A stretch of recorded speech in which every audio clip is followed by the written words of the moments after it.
प्यारे दर्शकों नमस्कार। आइए नजर डालते हैं हमारे प्यारे राज्य हरियाणा की तमाम बड़ी खबरों पर। वीडियो शुरू करने से पहले कमेंट बॉक्स में जय हिंद लिखकर हमें सपोर्ट करें। तो चलिए शुरू करते हैं। स्लेट +4 पर हाईकोर्ट का हथौड़ा, हरियाणा में नई मंजूरियों पर तत्काल रोक, जाने क्या है कारण।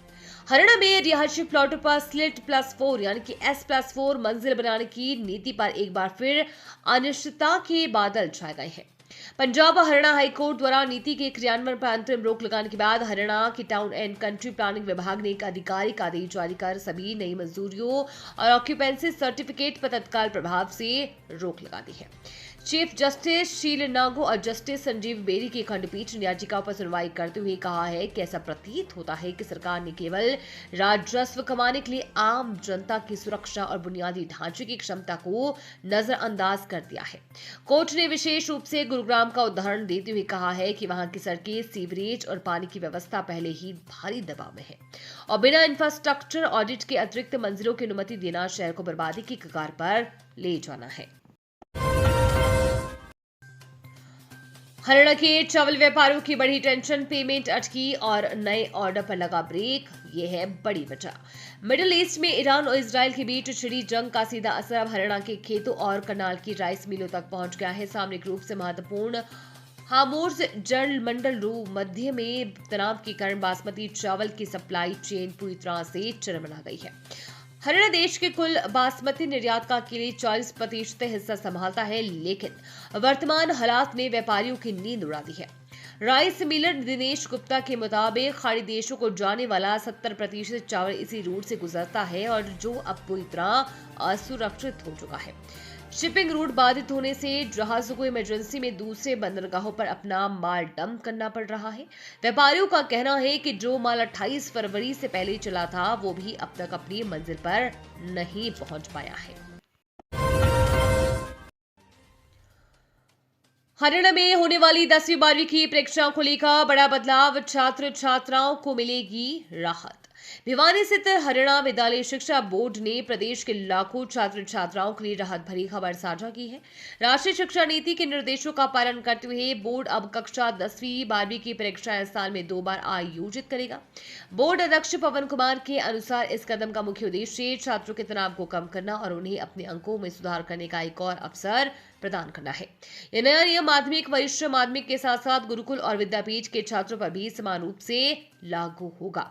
बोर्ड ने उन छात्रों के लिए पोर्टल खोल दिया है जो फरवरी मार्च सत्र की परीक्षाओं के अपने प्रदर्शन से संतुष्ट नहीं है। संकट में महिलाओं की मदद का केंद्र बना खाली भवन, पूरे दिन गायब रहा स्टाफ, सुरक्षा के दावों की खुली पोल। महिलाओं को संकट की घड़ी में तत्काल मदद, कानूनी सहारा और सुरक्षा देने के लिए बनाए गए सरकारी वन स्टॉप सेंटर की हकीकत रविवार को सामने आ गई। ट्रॉमा सेंटर के सामने स्थित इस सेंटर में जहां 24 घंटे 3 से 4 कर्मचारियों की मौजूदगी अनिवार्य है, वहां पूरे दिन सिर्फ एक सुरक्षा गार्ड ही ड्यूटी पर मिला, जबकि पूरा स्टाफ नदारद रहा। इस लापरवाही का वीडियो सामने आने के बाद प्रशासनिक व्यवस्था पर गंभीर सवाल खड़े हो गए हैं। करीब 9 कर्मचारियों की तैनाती वाले इस सेंटर का उद्देश्य पीड़ित महिलाओं को तत्काल राहत, काउंसलिंग, कानूनी मदद और उनके अधिकारों के प्रति जागरूक करना है। लेकिन रविवार को हालात ऐसे रहे कि पूरा सेंटर सुनसान पड़ा मिला और अंदर सिर्फ खाली कुर्सियां नजर आई। सुबह से शाम तक खाली रहा सेंटर। मदद के लिए आती महिला कहां जाती? रविवार सुबह से लेकर खबर लिखे जाने तक सेंटर में कोई अधिकारी या कर्मचारी नहीं पहुंचा। हरियाणा में एड्स नियंत्रण पर जोर, अब गर्भवती महिलाओं के साथ पति का भी होगा HIV सिफिलिस टेस्ट। हरियाणा में HIV एड्स के खिलाफ लड़ाई को तेज करने और सार्वजनिक स्वास्थ्य ढांचे को मजबूत बनाने की दिशा में हरियाणा राज्य एड्स नियंत्रण सोसाइटी की 23वीं कार्यकारी समिति की बैठक हरियाणा स्वास्थ्य एवं परिवार कल्याण विभाग के अतिरिक्त मुख्य सचिव डॉक्टर सुमिता मिश्रा की अध्यक्षता में आयोजित की गई। बैठक में बजट प्रावधान, तकनीकी जांच, सेवाओं के विस्तार तथा विभिन्न विभागों के बीच समन्वय को लेकर कई महत्वपूर्ण निर्णय लिए गए। वर्ष 2026-27 के लिए 47.16 करोड़ रुपए का बजट प्रस्तावित किया गया। समिति ने वर्ष 2026-27 के लिए प्रस्तावित बजट यानी कि वार्षिक कार्य योजना को मंजूरी दी। जिसका कुल परिव्यय 47.16 करोड़ रुपए से अधिक है। इस बजट में लक्षित हस्तक्षेप और लिंक वर्कर स्कीम के लिए 16.45 करोड़ रुपए, ICTC सेवाओं के लिए 10.90 करोड़ रुपए, संस्थागत दृष्टि यानी कि सुदृढ़ीकरण के लिए 6.22 करोड़ रुपए, देखभाल सहयोग एवं उपचार के लिए 4.68 करोड़ रुपए, विभिन्न गतिविधियों के लिए 3.75 करोड़ रुपए तथा STI सेवाओं के लिए 1.52 करोड़ रुपए का प्रावधान किया गया।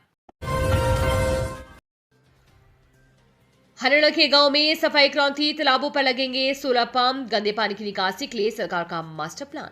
चंडीगढ़ में तालाब एवं अपशिष्ट जल प्रबंधन प्राधिकरण की समीक्षा बैठक को लेकर बड़ा फैसला लिया है। प्रदेश के गांव में तालाबों की बदहाली और अपशिष्ट जल निकासी की समस्या को अब गंभीरता से लिया जाएगा। मुख्यमंत्री ने सख्त लहजे में निर्देश दिए हैं कि यदि किसी गांव के तालाब में गंदगी पाई गई या वहां से बदबू आई तो इसके लिए सीधे तौर पर संबंधित अधिकारी, सरपंच और पंचायत सचिव को जिम्मेदार माना जाएगा। सरकार ने अब हर गांव में पंचायत सचिव की जवाबदेही तय कर दी है, जिन्हें नियमित तौर पर तालाबों की निगरानी और सफाई रिपोर्ट देनी होगी। रोडवेज बस की तेज रफ्तार का कहर, स्प्लेंडर सवार पिता पुत्री को मारी टक्कर, सीसीटीवी में कैद हुई लापरवाही। शहर के बस अड्डे पर रविवार को समय अफरा तफरी मच गई जब तेज रफ्तार बस स्टैंड में निकल रही रोडवेज बस ने स्प्लेंडर बाइक सवार पिता पुत्री को जोरदार टक्कर मार दी। हादसे में दोनों गंभीर रूप से घायल हो गए हैं। दोनों को तुरंत उपचार के लिए रेवाड़ी ट्रॉमा सेंटर में भर्ती कराया गया, जहां उनका इलाज जारी है। पूरी घटना वहां लगे सीसीटीवी कैमरे में कैद हो गई है, जिसने बस चालक की लापरवाही को उजागर कर दिया। जानकारी के अनुसार गांव गुरदास माजरा निवासी प्रदीप कुमार अपनी बेटी के साथ स्प्लेंडर बाइक पर नई वाली चौक से अम्बेडकर चौक गढ़ी बोलनी रोड की तरफ जा रहे थे। जैसे ही वे बस अड्डे के निकास द्वार के पास पहुंचे, उसी दौरान बस स्टैंड से तेज गति में निकल रही रोडवेज बस ने उनकी बाइक को टक्कर मार दी। टक्कर इतनी जबरदस्त थी कि माता यानी कि पिता पुत्री सड़क पर गिरकर बुरी तरह घायल हो गए। ये थी आज की फटाफट खबरें। हम मिलेंगे अगले बुलेटिन में, तब तक के लिए धन्यवाद और जय हिंद।